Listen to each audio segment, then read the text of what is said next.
Hey, what's up, guys? This is the podcast for Oakridge Ford, oakridgeford.com. It is March 1st, 2020. You're listening to the Sunday Spectacular, Leaf Convo Styles. I'm Norman James, along with Michael Piagello in Cheektowaga, New York. The Leafs a 4-2 winner over the Canucks at Scotiabank Arena. 3 straight wins for the Maple Brothers. They've opened up a little room between themselves and those Florida Fat Cats.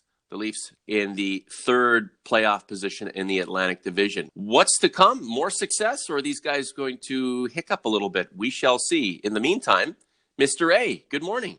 Good morning, Norm. I could hear the disappointment in the voice of the play-by-play announcer on Hockey Night in Canada last night, because we know that he loves his Canucks. Let's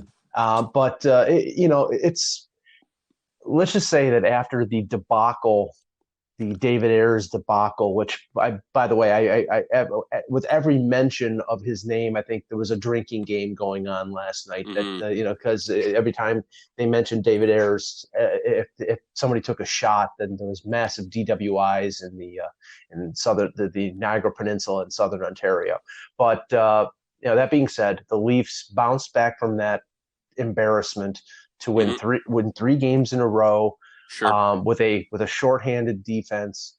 They're not comfortable right now. It is a 5-point lead, but Florida's got a game in hand, and they play Calgary this afternoon. But I'm sure they are very happy to be in the position they are right now this Saturday than they were last Saturday.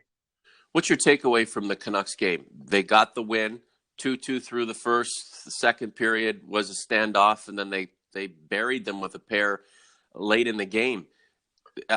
Formulaic when you look back on how the Leafs typically do things, but they are winning. And after that game last Saturday, losing to David Ayres and the Canes, the Leafs, no matter how they got them, needed victories.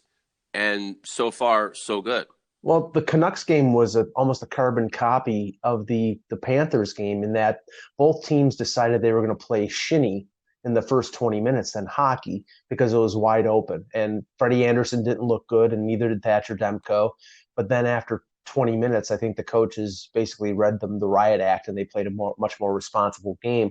And I think that right now the emergency rooms in Toronto are filled with Vancouver Canucks at the fact that they were stunned that Martin Marincin actually could skate and could put a shot on net and actually convert a rebound on the game-winning goal. I know that I said, is that Bobby Orr wearing number 52? Because that's not him, and usually he's too busy giving away the puck in his own zone. But I have to give him credit. It was a nice rush. He caught the Canucks defense sort of sagging there. He got a shot on net and followed it to the net and got the rebound, and that was key for the Leafs getting 2 points. It was nice of him to finally contribute. But this ain't no Marty party. That hashtag blew up on social media Saturday night, and it was quite annoying. Yeah, it was a strange game in that Freddie Gauthier scored and Martin Marincin also scored. I'm waiting for the eclipse. I'm waiting for the apocalypse to hit. But see, that's the thing. The games have been few and far between this year where the Leafs get offense from non-traditional sources. Usually it's Tavares or Marner or Matthews or Nylander that's carrying the ball and the bulk of the offense. They need these games when Kyle Clifford and Freddie Gauthier and Marincin will kick in a goal here or there, because that takes a little bit of the pressure off of the core group. And right now, all the pressure taken off the core group is important, especially since now they're playing shorthanded defensively. And they've pointed out this is basically the Marlies defense from 2 years ago. And because of injury right now, your top pairing is Travis Dermott and Justin Hall. If they can get through this stretch until the middle of March before Riley, Ceci, and Muzzin get back, it helps them in the playoffs, give a bit of confidence in being able to use these depth defensemen a little more and taking the pressure off of Riley and Ceci and Muzzin. On paper, this Leafs forward group should do really well in the playoffs, and it has mostly over the last several playoff experiences, just not enough to move it into the second round. How will this defensive core hold up in the playoffs? It might be a huge surprise, but I feel like there's more seasoning to be had, especially among the young guys, which makes sense, before they're really able to go toe-to-toe or withstand the onslaught that's going to be coming in the postseason. But, Mike, there's only one way to find out, and we all love the Maple Brothers. We want them to succeed. Mm-hmm. Just the way the season's gone, it's been up and down, and the downs are really low, and then the highs, we haven't really experienced anything that's just too euphoric and putting us in a place where we've entered fantasy land and the way we believe this team can achieve things. I just want to see something steady, something smooth, and some consistency, and something to be really, really positive and encouraged about as the playoffs get closer. This is the Leafs Convo for Oakridge Ford in London, Ontario, oakridgeford.com. 0% financing on many new Ford models up to 60 months. The interest rates are minuscule. If you're looking for a new vehicle right now, get at me in the comment section. I'm going to hook you up. Nice comment from Neil Mark on my Twitter feed last night. Wish we had a Hyman for every line. Zach Hyman, Mike, makes what? Two and change? Mm-hmm. And I know he's up for a contract restructuring here in the next few seasons. That's going to be fun for Kyle Dubas. But this guy makes 2 and change, 47 games. He's missed a ton. 21 goals. 21 goals, 37 points. You saw the way he was diving in front of pucks late in the game last night. Mm-hmm. I know there's a contingent out there who believes the guy is, one step away from being a knuckle dragger because, he is an Alexei Kovalev reincarnate. But this is the kind of hockey player most fans can identify with because of the way he works, and his work is bearing fruit. It's funny because 3 years ago, I remember a lot of people criticizing the Leafs and Babcock putting Zach Hyman on a scoring line with either Tavares or Matthews. And I'd like to look at their faces today because he is a perfect fit for an offensive line because he covers up for them defensively. He goes into the corners. He works. He's a tireless worker. He's really good as a two-way guy. They always thought that, his shortcomings were his ability to finish. And that, it's sort of wasting the offensive talent of Matthews or Tavares to set up Hyman. But he has scored 20 goals in a full season. He is now going to score. He's already scored 20 goals in a year where he missed the first, 5 weeks coming back from ACL, from that knee injury. So, maybe it'll be a challenge for Kyle Dubas to get him re-signed. I don't think it's going to be. I think Zach Hyman is a Toronto kid. He knows that, his legacy is going to be enhanced by staying and being a career Leaf. They love him. I'm sure Sheldon Keefe loves him as a player who just fits into that construct of being a two-way guy. There are very few two-way guys on this team, and they really need Zach Hyman. So I'm not exactly scared that he's going to bolt for free agency if they offer him a fair offer. So, but he's integral to this team. They need him. If they could find another one or two Zach Hymans, they would absolutely love it. But I like him as a player. He's a good guy in the room.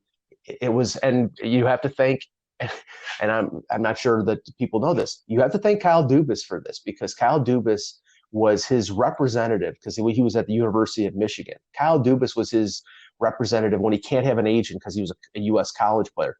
Kyle Dubas was his representative when he was at Michigan. And then as a low round draft pick for the Florida Panthers, he was not going to re-sign with the Panthers because at that point he was a center and they were stacked up the middle with Trocheck and Barkov up the middle. And he said, okay, I'm going to go a college free agent after 4 years. They traded Greg McKagan, I think a 7th round pick.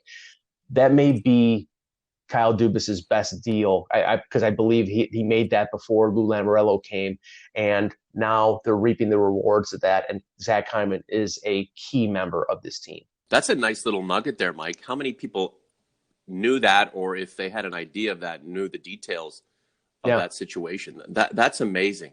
So I tweeted last night, I love Hyman. I mean, who doesn't? Hashtag the Leafs Convo. If you guys are on Twitter, add the Leafs Convo hashtag. We used to have it big time last year when I was a little bit more engaged in social media. Get it out there, especially as we get closer to the playoffs. So anyway, I'm like, who doesn't love Hyman? John Valella. He may ask for upwards of $5 million. Go get your money, Zach, if that's what you think you're worth, and you can play to that level. Tiger Ted, hard not to. Norm, he's a beaut. Gents, Zach Attack, hashtag Marty Party. Hamidou Diallo, one of the most underrated players in the league. Not on this podcast, Ham. And Rogue, Hyman, that is. Who's the man? You're the man. I think for the common fan, to see that effort and to see that effort actually generate something positive on the stat sheet, that's not only rewarding for Zach Hyman, it's rewarding for us as fans. Mike, do you want to clear anything up on your recent tweets regarding number 88? Yeah, it's funny because Nylander scores the game-winning goal in Florida, and James Myrtle had tweeted out something about Nylander, and I responded with a sarcastic, "Well, that'll just increase his trade value." I don't remember the exact wording of it. That'll just increase his trade value in the summer, and the Nylander clan, the fans who just love him and just to send it like, "Shut up, Mike," and whatever. It's like, okay, this is what I'm saying. It is a good thing that Nylander is having a comeback year. I said that at the beginning of the year. They need him to, have a career best year because it'll give them options. I'm not saying that they're going to trade definitely William Nylander this summer, because that would be stupid to say that. But I'm looking at the reality here. Everybody acknowledges that they're spending too much on their forwards. They're spending $40 million on the top four guys: Marner, Matthews, Tavares, and Nylander. Everybody now is saying, well, Nylander is the best value of that group of four. They're not trading Matthews. He's going to score probably 50 to 55 goals this year. They're not trading Tavares because he's got a no movement clause. And so that would mean it would be between trading Marner or trading Nylander if they need to bolster their defense, which everybody acknowledges they need to do. I don't think they're trading Mitch Marner with an $11 million contract, even if he has a little bit less of a year than people expected. Nylander, they could get value for in terms of a return, and they would open up cap space to get a defenseman. And we know that this team, with Barry gone, with Ceci gone, with Riley with 2 years left, now they've re-signed Hall, they've re-signed Muzzin. They need one more really good defenseman to solidify their blue line, and they also need a change in the philosophy to solidify the team defense. I'm not saying they're going to give Nylander away. I'm not saying they're trading him for a bag of pucks. I'm saying he is at his highest value when he scores a career high, probably over 30 goals. And if Kyle Dubas is looking for, that linchpin number one defenseman, he's going to have to give something up. And you're not going to be able to get that number one for Kasperi Kapanen or Alex Kerfoot or Andreas Janssen. It's a process of elimination. If they keep him, great. If they don't keep him, if they get the right value for him, that's what's going to happen, especially if they lose in the first round this year, which a lot of people think they're going to.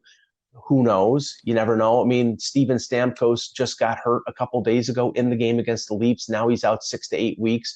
Right now, as things line up, the Leafs will play Tampa Bay in the first round of the playoffs, and they could play them without Stamkos. That would increase their chances of upsetting the Lightning in the first round. You never know what's going to happen. I'm just saying, going down the road in June and July after this season, Kyle Dubas is going to have to decide and choose some options, and one of them might be trading William Nylander to get a defenseman. William Nylander's faced a lot of unfair heat over the last year and a half, 2 years, and his fans have their backup. This is what fandom's about. You love a player. You love a player for the way he looks, the way he plays, and you protect that player. I get all that. A lot of these fans are like readers of Teen Beat. You can Google that. But that's their prerogative. They love their guy, and they love their guy more than they love anything else, team included. The chips will fall where they may. Kyle Dubas, the guy who has supported and laid out the platform for William Nylander, has some challenges ahead with this team financially, contractually. And it would be ironic that the guy he, offered 2 months of hiatus to and big money to, and who he stood behind, ends up being the guy he ships out.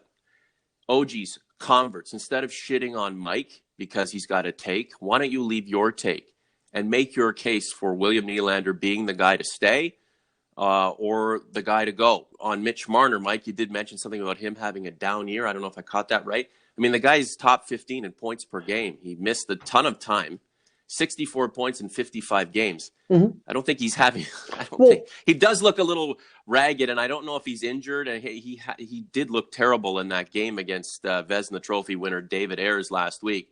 But I think he's having a pretty good season, all things considered, and I think he's earning his money. I mean, the guy does play a lot of minutes, shorthanded and big minutes.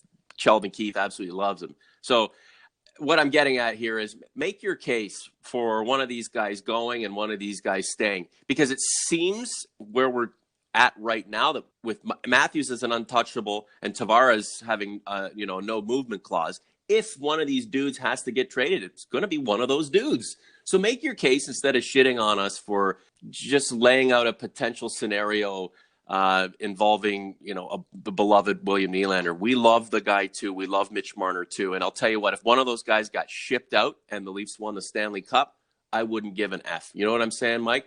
The Leafs are headed out west. Mm-hmm. So it's San Jose, LA, Anaheim over the next 3. Mm-hmm. So what do you think this Westie's going to bring? And then we'll wrap it up. Okay. Well, it's the 3 worst teams record-wise in the Western Conference. That California road trip was always something that teams didn't look forward to. Not to say that I'm sure the Leafs are looking forward to the sun in California, but they also should be looking forward to the fact that I would say, have to get at least 4 of the 6 points available to them in these 3 games: Tuesday, Thursday, Friday. The back-to-back means Jack Campbell will probably get into one of the games. They're going he's playing that game. He's playing that game against Los Angeles. Maybe. I mean, you would think he would play against his former team, and then Freddie Anderson would play against his former team in Anaheim. That would make a lot of sense. But the one concern that I have through this, this stretch of 3 games that the Leafs have won, after losing Muzzin, your shutdown pairing has been Dermott and Hall, and I think they've played fairly well. Rasmus Sandin, he's 19 years old and he's playing like a 19-year-old. You see the talent, you see the ability. He threw a nice check against Tanner Pearson last night, but then he got beaten because he's still not strong enough on a goal from Toffoli I think it was in the first period. Teams know that he's a young guy with not a lot of strength, and they're going to take advantage of that. And you have Tyson Berry, who's not exactly Rod Langway as his defensive pairing. So that is somebody who other teams can take advantage of. And right now, because of all the injuries, Berry's got to play 25 minutes a night. So, it's a situation where their defense is vulnerable, but luckily you have 3 teams in the Sharks, Ducks, and Kings that have bled their roster before the deadline by trading a lot of their players like Marleau and even Clifford and Campbell and a few others for the Ducks. So they need to get at least 4 or 6 points, and this is a key part of the schedule because they're playing 3 on the road on the West Coast. Florida is finishing up a 5-game road trip at home, a 5-game homestand. They play Calgary tonight, and then they play 3 games this week while the Leafs are on the road. After Saturday, you'll see where things stand, and if the Leafs are still up 4 or 5 points, then maybe you can start to feel comfortable about the position that they're in. But right now, they need to keep winning and keep compiling the points. Go and get 5 of 6, maybe 6 of 6 out west. Put yourself in more control of your own destiny. But Mike, we've seen the Leafs sink to the occasion before. You have yourself a great Sunday, sir. We'll talk to you soon. Thanks, Norm.